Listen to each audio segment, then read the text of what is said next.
Pemirsa, guna memastikan stok bahan pokok menjelang Hari Raya Idul Fitri 1439 Hijriah, Wali Kota Banda Aceh bersama jajaran melakukan sidak ke beberapa pasar yang ada di Kota Banda Aceh.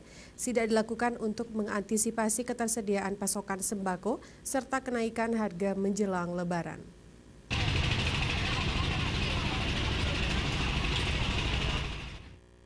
Jelang Lebaran, Wali Kota Banda Aceh, Aminullah Usman beserta jajaran meninjau kondisi harga kebutuhan pokok di Pasar Penayung dan Pasar Setui Kota Banda Aceh. Dalam sidak tersebut, Wali Kota bersama Wakil Wali Kota menanyakan harga sejumlah kebutuhan pokok yang dibutuhkan masyarakat menjelang Idul Fitri.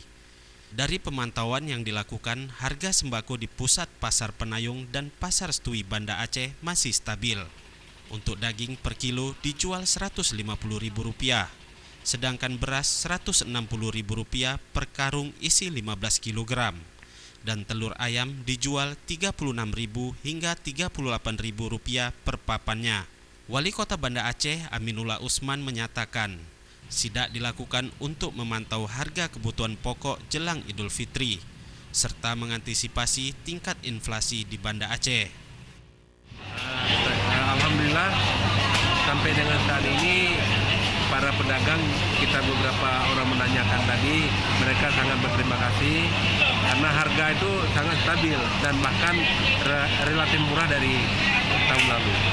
Nah, ini apa yang kita lakukan sejak dari menjelang puasa sampai dengan hari ini, mengawal harga kebutuhan pokok masyarakat, alhamdulillah berjalan dengan baik.